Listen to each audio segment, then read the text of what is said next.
ખબરોમાં બન્યા રહેવા માટે બેલ આઇકોન દબાવો અને એબીપી અસ્મિતાને સબસ્ક્રાઇબ કરો. લોકડાઉન અને કોરોનાના કપરા કાળમાં પણ અનેક લોકો હિંમત હાર્યા વિના પોતાની જિંદગીની નવી શરૂઆત કરી છે. અનેક લોકોએ પોતાનો વ્યવસાય બદલ્યો, પરંતુ આ કપરા કાળમાં પણ તે પોતાની હિંમત ના હાર્યા. અમદાવાદમાં આવા જ એક યુવકે ઉત્તમ ઉદાહરણ પૂરું પાડ્યું છે. બોપલના લાઇટિંગ ડેકોરેશનનો વ્યવસાય કરનાર યુવાન હવે કરિયાણાની દુકાન ચલાવે છે. લોકડાઉનના કારણે તમામ પ્રકારના પ્રસંગો અને ઉજવણીઓ બંધ થતા હિતેશ પટેલ નામના યુવાનનો લાઇટિંગ ડેકોરેશનનો વ્યવસાય ઠપ થઈ ગયો અને 3 મહિના ઘરે બેસીને સમય બદલાવાની રાહ જોઈ. પરંતુ સમય ન બદલાતા આજીવિકા માટે આ યુવાને પોતાનો વ્યવસાય બદલ્યો. હાલ આ યુવાન કરિયાણાની દુકાન ચલાવે છે. તેનું કહેવું છે કે આ વ્યવસાયમાં કાયમી ઘરાકી રહે જ છે. કોરોના મહામારીના કારણે આવેલા લોકડાઉનના કારણે કેટલાય લોકોના ધંધા વ્યવસાય નોકરીઓ ગઈ છે, પરંતુ કેટલાક લોકો એવા પણ છે કે આવી પરિસ્થિતિથી હિંમત નથી હાર્યા અને એમણે બીજો કોઈ ધંધો વ્યવસાય કે નોકરીની શરૂઆત કરી છે.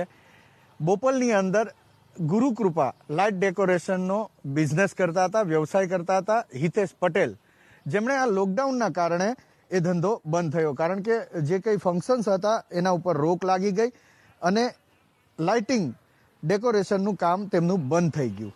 ઘણા મહિના ઘરની અંદર રહ્યા, કોઈ પણ જાતની કમાણી વગર. પછી તેમણે આ નવો બિઝનેસ શરૂ કર્યો, પ્રોવિઝન સ્ટોર શરૂ કર્યો છે. હવે આપણે એમની સાથે વાત કરશું, હિતેશ પટેલ સાથે, કે એમણે કેવી મુસીબતનો સામનો કર્યો અને એ પછીથી એમને આ કઈ રીતના વિચાર આવ્યો અને કઈ રીતના એણે આ ધંધાની શરૂઆત કરી અને અત્યારે કેવો ધંધો તેમનો ચાલે છે. હિતેશભાઈ, કેમ આ બદલાવ કરવો પડ્યો? એક લાઇટિંગ ડેકોરેટર તરીકે તમે કામ કરતા હતા અને હવે પ્રોવિઝન સ્ટોર ચલાવો છો. એકચ્યુઅલી એમાં એવું હતું કે ત્યાં લાઇટિંગ ડેકોરેશનનો કોઈ બિઝનેસ અત્યારે ચાલુ છે નહીં અને એના કારણે બીજા ખર્ચા, ઘર ચલાવવું, એના માટે કંઈ રોજિંદી આવક થાય અને રેગ્યુલર પેલી થાય, એના માટે પછી આ ધંધો વિચારવો પડ્યો. લોકડાઉનમાં કેટલા મહિના સુધી તમારો લાઇટિંગ ડેકોરેશનનો ધંધો બંધ રહ્યો? ચોથા મહિનાથી લઈને એટલે 6 મહિના તો થઈ ગયા.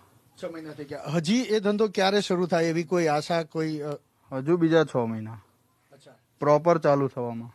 તો પછી તમે આ જ ધંધો કેમ, પ્રોવિઝન સ્ટોર શરૂ કરવાનું જ કેમ વિચાર્યું? અત્યારે બીજા બધા ધંધામાં ઇન્વેસ્ટમેન્ટ છે અને આમાં તમને રેગ્યુલર રૂટિન આવક ચાલુ થઈ જાય અને સર્ક્યુલર ચાલુ રહે, એના માટે આ વિચારે ધંધો. હિતેશભાઈ, તમે લાઇટિંગ ડેકોરેશનનો વ્યવસાય કરતા હતા, તો એ કેટલા સ્ટાફ હતો તમારે ત્યાં? એની પરિસ્થિતિ અત્યારે શું છે? એમાંથી કોઈને અહીંયા આ દુકાનમાં કે ના? અત્યારે મારો સ્ટાફ બધો ઘરે જ છે અને મારી જોડે 25 જણનો સ્ટાફ હતો, પણ અત્યારે લોકડાઉન પછી બધા ગામડે જ છે, પછી બોલાયા નથી. જ્યારે કામ ચાલુ થાય ત્યારે બોલાવીશું. ત્યાં સુધી અત્યારે અહીંયા કોઈ છે નહીં, બધા ગામડે છે.